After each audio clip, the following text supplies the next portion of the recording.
የዘይኔ ፈድሉ ገዳዎች ተይዘዋል። እንኳን ደስ ያላችሁ።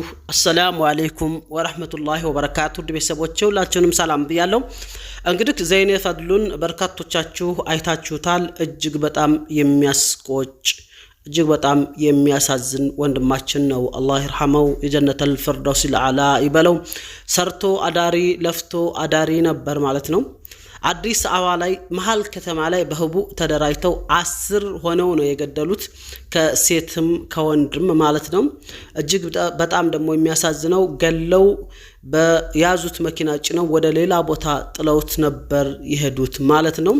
ታዲያ ይሄን ዘይኔ ፈድሉን የገደሉት እነዚህ 10 ግለሰቦች በምን ሁኔታ እንደገደሉትና ለምን እንደገደሉት ከነ ስም ዝርዝራቸው መረጃው ወጥቷል። ሙሉ መረጃውን እነግራችኋለሁ። ላይክ፣ ሰብስክራይብ፣ ሼር ያደረጋችሁ ይህ መረጃ ብዙዎች ጋር እንዲደርስ አድርጉት ማለት ነው። በርካቶች የገደለ ይገደል እያሉ ነው። እውነትና አውራ ካልን ይሄን ልጅ የገደሉ ሰዎች መገደል ነበረባቸው። የኢትዮጵያ ሕግ አስተማሪና ትክክለኛ መረጃ እውነት እጁ ላይ ከደረሰ እነዚህ ገዳዎች መገደል አለባቸው። በቃ ይሄንን በግፍ ገለውታል። ሁለት ህፃን ልጆቹን የቲም አድርገዋቸዋል። ሰርቶ አዳሪ ለፍቶ አዳሪ የላቡን የሚበላ ነበር። ምንም ባላደረጋቸው ሌሊት ላይ ተደራጅተው ማታ መሃል አዲስ አበባ ላይ 10 ሆነው ከሴትም ከወንድም ገለውታል ማለት ነው። እጅግ በጣም የሚያሳዝን ልብ የሚሰብር ነው። ለማንኛውም ወደ ዋናው መረጃ እንለፍ። አብራችሁኝ ቆዩ። ውድ ቤተሰቦቼ የወንድም ዘይኔ ፈድሉን ገዳዎች ከመንገሬ በፊት ኡስታዝ አቡበክር አህመድ የለቀቀው አንድ ሰው ዛሬ ሞቷል ማለት ነው። ይሄ የኡስታዝ አቡበክር አህመድ የፌስቡክ ፔጅ ነው። እንደምታዋቸው ደግሞ የድሮ የፍርድ ቤት ዳኛ ከማል በድሪ ይባላሉ ማለት ነው። አላህ ይርሐማቸው፣ ጀነተል ፊርደውስ አልአላ ይበላቸው። አሁን ኡስታዝ አቡበክር አህመድ ይሄን መረጃ አጋርቶናል። ኢና ሊላሂ ወኢና ኢለይሂ ራጂዑን። የቀድሞ የፌደራል ጠቅላይ ፍርድ ቤት ፕሬዝዳንት ክቡር አቶ ከማል በድሪ ህልፈት ህይወት የተሰማኝ ጥልቅ ሐዘን ለመግለጽ እወዳለሁ ይላል ኡስታዝ አቡበክር አህመድ።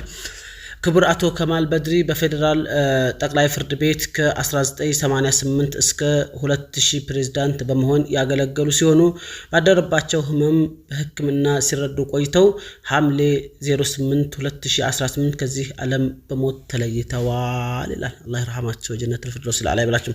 ለቤተሰቦቻቸውና ወዳጅ ዘመዶቻቸው መጽናናትን እየተመኘው አላህ መልካም ስራቸውን ከተቀበላቸው፣ ቀብራቸው ኑር ካደረገላቸው፣ ካዘነላቸውና ከወደዳቸው ውድ ባሮቹ መሃል እንዲመድባቸው እማጸነዋለሁ ብለዋል።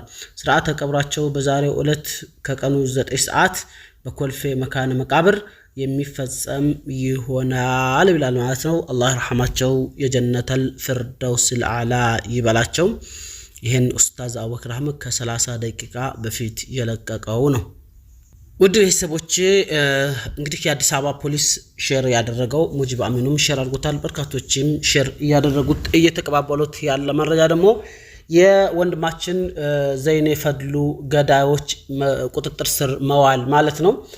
የአዲስ አበባ ፖሊስ እናመሰግናለን ይላል። ወንድማችን ዘይኔ ፈድሉ በአፋልጉኝ ማስታወቂያ ሲፈለግ ቆይቶ በጨካኝ ተገሎ መገኘቱን አሳውቀን እንደነበር ይታወቃል። ጉዳዩንም ለአዲስ አበባ ፖሊስ ከፍተኛ አመራሮች አቅርበን የነበረ ሲሆን የአዲስ አበባ ፖሊስ ጉዳዩን በጥልቀት በመመርመር አፋጣኝ እርምጃዎችን በመውሰድ በቁጥጥር ስር አውሏል ይላል ማለት ነው። የግድያ ወንጀል የፈጸሙ 11 ተጠርጣሪዎች በቁጥጥር ስር የዋሉ ሲሆን ዝርዝር ጉዳዩን እንደሚከተለው ፖሊስ አቅርቧል።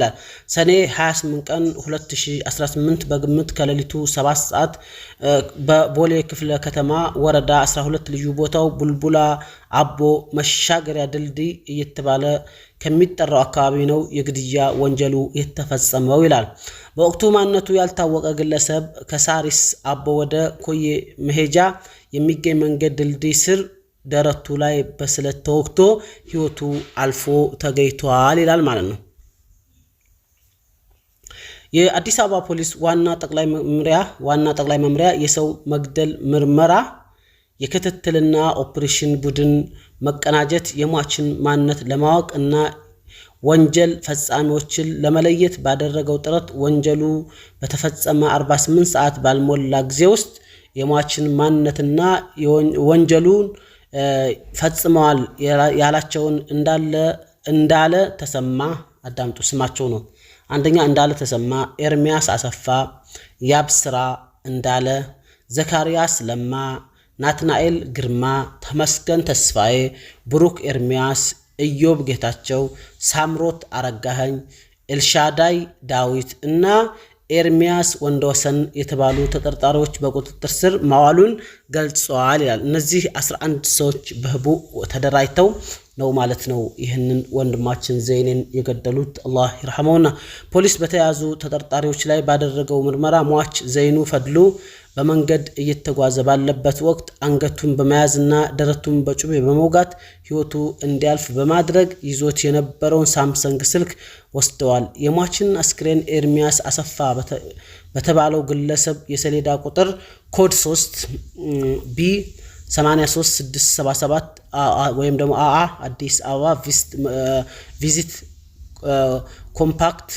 ተሽከርካሪ ኮፈን ውስጥ በመክተት ሌሎቹ ተጠርጣሪዎች ደግሞ ኮድ 3 71724 አአ ወይም ደግሞ አዲስ አበባ በሆነ ቪዚት ተሽከርካሪ በመሆን ተከታትለው በመሄድ የሟችን አስክሬን ድልድይ ስር ጥለውት መሄዳቸውን በምርመራ ወቅት ገልጸዋል ይላል ማለት ነው።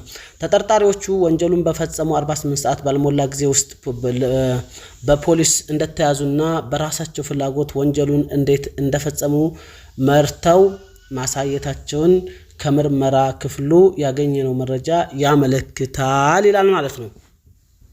ፖሊስ በተጠርጣሪዎቹ ላይ ባደረገው ምርመራ የማስፋት ስራ ለወንጀሉ መፈጸሚያ የሚጠቀሙበትን 2 ጩቤ፣ 3 ሽጉጥ መያዙን የአዲስ አበባ ፖሊስ ዋና ጠቅላይ መምሪያ ገልጿል ይላል።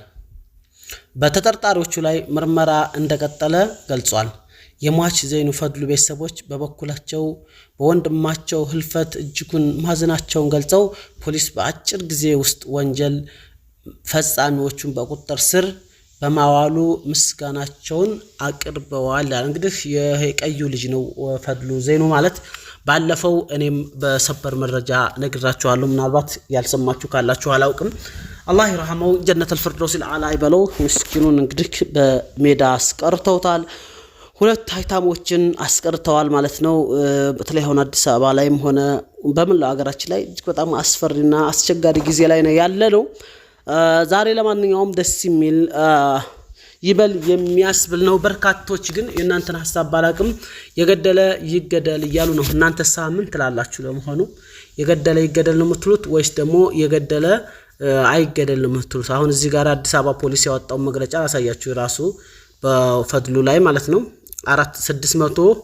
626 ኮሜንት አለ፣ 257 ሼር አለ፣ 2700 ላይክ አላቸው ማለት አዲስ አበባ ፖሊስ አወጣው መረጃ ላይ ምን ይላል መሰላችሁ? አዲስ አበባ ፖሊስ መረጃ ላይ ኮሜንቱ የገደለ ይገደል የሚል ህግ ካልወጣ አገሪቱ ሰው አልባ መቅረቷ ነው ይላል ማለት ነው። ምዕራፍ ኢናስ ቆይ አሁን እነዚህን ወጣት ገድለው በጭካኔ ገደል ጥለው ፍትህ ከሚያገኙበት መንግስት ማረሚያ ላይ ወስዱ ከመቀለብ በመሆን ሳስበው ያማል በእውነት። ፍትህ ብርሃኑ ፍቃዱ ማለት ነው። አያችሁት?